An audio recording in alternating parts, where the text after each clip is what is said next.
ఆదికాండము 13వ అధ్యాయము. అబ్రాము తన కలిగిన సమస్తమును, తన భార్యను, తనతో కూడా నున్న లోతును వెంటబెట్టుకొని ఐగుప్తులో నుండి నెగెబునకు వెళ్ళెను. అబ్రాము వెండి బంగారము పశువులు కలిగి బహుధనవంతుడై ఉండెను. అతడు ప్రయాణము చేయుచు దక్షిణము నుండి బేతేలు వరకు, అనగా బేతేలుకును హాయికిని మధ్య తన గుడారము మొదట ఉండిన స్థలము వరకు వెళ్ళి తాను మొదట బలిపీఠమును కట్టిన చోట చేరాను. అక్కడ అబ్రాము యెహోవా నామమున ప్రార్థన చేశాను. అబ్రాముతో కూడా వెళ్ళిన లోతుకును గొర్రెలు గొడ్లు గుడారములు ఉండెను గనుక వారు కలిసి నివసించుటకు ఆ ప్రదేశము చాలకపోయాను. ఎందుకనగా వారి ఆస్తి వారు కలిసి నివసించలేనంత విస్తారమై ఉండెను. అప్పుడు అబ్రాము పశువుల కాపరులకును లోతు పశువుల కాపరులకును కలహము పుట్టెను. ఆ కాలమందు కనానీయులు పెరిజ్జీయులు ఆ దేశంలో కాపురముండిరి. కాబట్టి అబ్రాము, మనము బంధువులము గనుక నాకు నీకును నా పశువుల కాపరులకు నీ పశువుల కాపరులకును కలహం ఉండకూడదు. ఈ దేశమంతయు నీ ఎదుట నున్నది గదా, దయచేసి నన్ను విడిచి వేరుగా నుండుము. నీవు ఎడమ తట్టునకు వెళ్ళిన ఎడల నేను కుడి తట్టుకొను, నీవు కుడి తట్టునకు వెళ్ళిన ఎడల నేను ఎడమ తట్టునకును వెళ్ళుదునని లోతుతో చెప్పగా, లోతు తన కన్నులెత్తి యోర్దాను ప్రాంతమంతటిని చూచెను. యెహోవా సొదొమ గొమొర్రాను పట్టణములను నాశనము చేయక మునుపు సోయరుకు వచ్చు వరకు అదంతయు యెహోవా తోటవలెను, ఐగుప్తు దేశము వలెను నీళ్లు పారు దేశమై ఉండెను. కాబట్టి లోతు తనకు యోర్దాను ప్రాంతమంతటిని ఏర్పరచుకొని తూర్పుగా ప్రయాణము చేశాను. అట్లు వారు ఒకరికొకరు వేరైపోయిరి. అబ్రాము కనానులో నివసించెను. లోతు ఆ మైదానమందున పట్టణముల ప్రదేశములలో కాపురముండి సొదొమ దగ్గర తన గుడారము వేసుకొనెను. సొదొమ మనుషులు దుష్టులను యెహోవా దృష్టికి బహు పాపులనై ఉండిరి. లోతు అబ్రామును విడిచిపోయిన తర్వాత యెహోవా, ఇదిగో నీ కనులెత్తి నీవు ఉన్న చోటి నుండి ఉత్తరపు తట్టు, దక్షిణపు తట్టు, తూర్పు తట్టు, పరమ తట్టును చూడుము. ఎందుకనగా నీవు చూచుచున్న ఈ దేశమంతటిని నీకును నీ సంతానమునకును సదాకాలం ఇచ్చేదను. మరియు నీ సంతానమును భూమి మీద నుండి రేణువుల వలె విస్తరింపజేసేదను. ఎట్లనగా ఒకడు భూమి మీద నుండి రేణువులను లెక్కింపగలిగిన ఎడల నీ సంతానమును కూడా లెక్కింపవచ్చును. నీవు లేచి ఈ దేశం యొక్క పొడుగున వెడల్పున దానిలో సంచరించవు, అది నీకిచ్చదనని అబ్రాముతో చెప్పాను. అప్పుడు అబ్రాము తన గుడారము తీసి హెబ్రోనులోని మమ్రే దగ్గరనున్న సింధూర వృక్ష వనములో దిగి అక్కడ యెహోవాకు బలిపీఠమును కట్టెను. ఆదికాండము 14వ అధ్యాయము.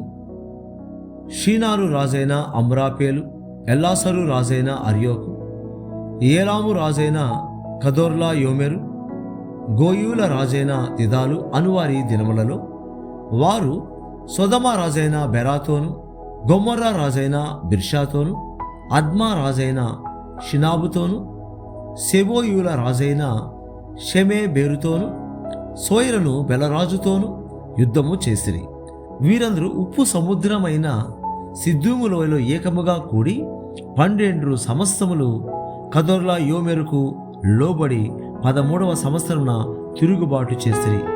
14వ సంవత్సరమున కదొర్లా యోమెరును అతనితో కూడా నున్న రాజులను వచ్చి అస్తారోత్ కర్నాయిములో రెఫాయులను, హాములో జూజీయులను, షావే కిర్యతాయిము మైదానములో ఏమియులను కొట్టిరి.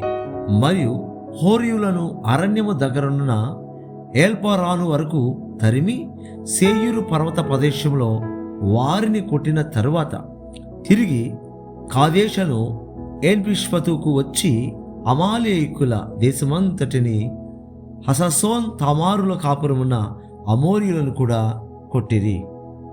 అప్పుడు సొదొమ రాజును, గొమొర్రా రాజును, అద్మా రాజును, సెబోయిము రాజును, సోయరను బెలరాజును బయలుదేరి సిద్దిము లోయలో వారితో, అనగా ఏలాము రాజు అయిన కదొర్లా యోమెరు, గోయుల రాజైన తిదాలు, షినారు రాజైన అమ్రాపేలు, ఎల్లాసరు రాజైన అర్యోకు అను నలుగురితో ఆ 5 రాజులు యుద్ధము చేసిరి. ఆ సిద్దీము లోయలో విస్తారమైన మట్టి కీలు గుంటలు ఉండెను. సొదొమ గొమొర్రాల రాజులు పారిపోయి వాటిలో పడిరి. శేషించిన వారు కొండకు పారిపోయిరి. అప్పుడు వారు సొదొమ గొమొర్రాల ఆస్తి యావత్తును, వారి భోజన పదార్థములన్నీ పట్టుకొని పోయిరి. మరియు అబ్రాము సహోదరుని కుమారుడైన లోతు సొదొమలో కాపురముండెను గనుక అతని ఆస్తిని పట్టుకొని పోగా తప్పించుకొనిన ఒకడు వచ్చి హెబ్రీయుడైన అబ్రామునకు ఆ సంగతి తెలిపెను. అప్పుడతడు ఎష్కోలు సహోదరుడును ఆనేరు సహోదరుడునైన మమ్రే అను అమోరియుని ఏలోను వనములో కాపురముండెను. వీరు అబ్రాముతో నిబంధన చేసుకుని వారు. అబ్రాము తన తమ్ముడు చెరపట్టబడినని విని తన ఇంట పుట్టి అలవరచబడిన 310 మండుగురిని వెంటబట్టుకొని దాను మట్టుకు ఆ రాజులను తరిమారు. రాత్రివేళ అతడును అతని దాసులను వారికెదురుగా మొనలు తీర్చి వారిని కొట్టి దమస్కునకు ఎడమ తట్టుననున్న హోబా మట్టుకు తరిమి ఆస్తి యావత్తు తిరిగి తెచ్చి తన తమ్ముడైన లోతును, అతని ఆస్తిని, స్త్రీలను, ప్రజలను తిరిగి తీసుకొని వచ్చాను. అతడు కదోర్లా యోమెరును అతనితో కూడానున్న రాజులను ఓడించి తిరిగి వచ్చినప్పుడు సొదొమ రాజు అతనిని ఎదుర్కొనుటకు రాజులోయ అను షావేలోయ మట్టుకు బయలుదేరి వచ్చాను. మరియు షాలేము రాజైన మెల్కీసెదకు రొట్టెను ద్రాక్షారసమును తీసుకొని వచ్చాను. అతడు సర్వోన్నతుడగు దేవునికి యాజకుడు. అప్పుడతడు అబ్రామును ఆశీర్వదించి, ఆకాశమునకు భూమికిని సృష్టికర్తయును సర్వోన్నతుడునైన దేవుని వల్ల అబ్రాము ఆశీర్వదింపబడునుగాక అనియు, శత్రువులను నీ చేతికి అప్పగించిన సర్వోన్నతుడగు దేవుడు స్తుతింపబడునుగాక అనియు చెప్పాను. అప్పుడతడు అన్నిటిలో ఇతనికి 10వ వంతు ఇచ్చెను. సొదొమ రాజు మనుష్యులను నాకిచ్చి ఆస్తిని నీవే తీసుకొనుమని అబ్రాముతో చెప్పగా, అబ్రాము, నేనే అబ్రామును ధనవంతునిగా చేసితినని నీవు చెప్పకున్నట్లు 1 నూలు పోగైనను చెప్పుల వారైనను నీ వాటిలో ఏదైనను తీసుకొననని ఆకాశమునకు భూమికిని సృష్టికర్తయును సర్వోన్నతుడును దేవుడనైన యెహోవా ఎదుట నా చెయ్యెత్తి ప్రమాణము చేసి ఉన్నాను. అయితే ఈ పడుచువారు భుజించినది తప్ప నాతో కూడా వచ్చిన ఆనేరు, ఎష్కోలు, మమ్రే అను వారికి ఏ భాగములు రావాలనో ఆయా భాగములు మాత్రము వారిని తీసుకొన నిమ్మని సొదొమ రాజుతో చెప్పాను. ఆదికాండము 15వ అధ్యాయం. ఇవి జరిగిన తర్వాత యెహోవా వాక్యము అబ్రామునకు దర్శనమునందు వచ్చి, అబ్రామా, భయపడకము, నేను నీకు కేడెము, నీ బహుమానము అత్యధికమగునని చెప్పాను. అందుకు అబ్రాము, ప్రభువైన యెహోవా నాకేమి ఇచ్చిననేమి, నేను సంతానం లేనివాడనైపోవచ్చున్నానే. దమస్కు ఎలియజరే నా ఇంటి ఆస్తి కర్తయగును గదా. మరియు అబ్రాము, ఇదిగో నీవు నాకు సంతానమే లేదు గనుక నా పరివారంలో ఒకడు నాకు వారసుడగునని చెప్పగా, యెహోవా వాక్యము అతని యొద్దకు వచ్చి, ఇతడు నీకు వారసుడు కాడు, నీ గర్భవాసమున పుట్టబోచున్నవాడు నీకు వారసుడగునని చెప్పాను. మరియు ఆయన వెలుపలికి అతన్ని తీసుకుని వచ్చి, నీవు ఆకాశం వైపు తేరి చూచి నక్షత్రములు లెక్కించుటకు నీ చేతనైతే లెక్కించమని చెప్పి నీ సంతానము అలాగవునని చెప్పాను.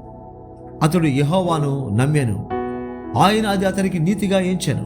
మరియు ఆయన, నీవు ఈ దేశమును స్వతంత్రించుకున్నట్లు దాని నీకిచ్చుటకు కల్దీయుల ఊరను పట్టణములో నుండి నిన్ను యువతలకు తీసుకొని వచ్చిన యెహోవాను నేనే అని చెప్పినప్పుడు అతడు, ప్రభువైన యెహోవా, నేను దీన్ని స్వతంత్రించుకొనేదనని నాకెట్లు తెలియననగా, ఆయన 3 ఏండ్ల పెయ్యను, 3 ఏండ్ల మేకను, 3 ఏండ్ల పొట్టేలును, ఒక తెల్ల గువ్వను, ఒక పావురపు పిల్లను నా యొద్దకు తెమ్మని అతనితో చెప్పాను.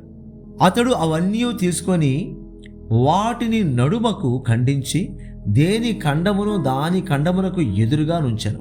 పక్షులను అతడు ఖండింపలేదు. గద్దలు ఆ కళేబరముల మీద వాలినప్పుడు అబ్రాము వాటిని తోలివేశాను. ప్రొద్దు గురకబోయినప్పుడు అబ్రామునకు గాఢ నిద్ర పట్టెను.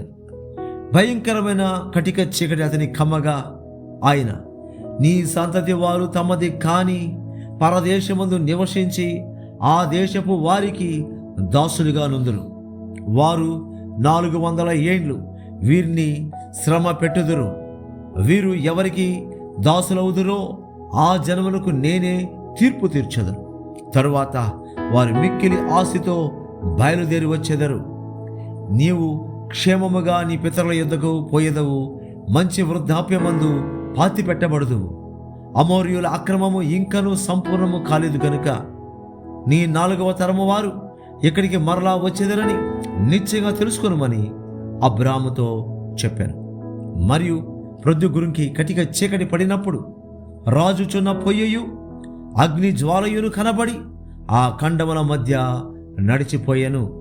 ఆ దినమందే యెహోవా ఐగుప్తు నది మొదలుకొని గొప్ప నది అయిన యూఫ్రటీసు నది వరకు ఈ దేశమును అనగా కెనీనీయులను, కనిజ్జీయులను, కద్మోనీయులను, హిత్తీయులను, పెరిజ్జీయులను, రెఫాయియులను, అమోరీయులను, కనానీయులను, గిర్గాషీయులను, యెబూసీయులను నీ సంతానమునకిచ్చున్నానని అబ్రాముతో నిబంధన చేశాను.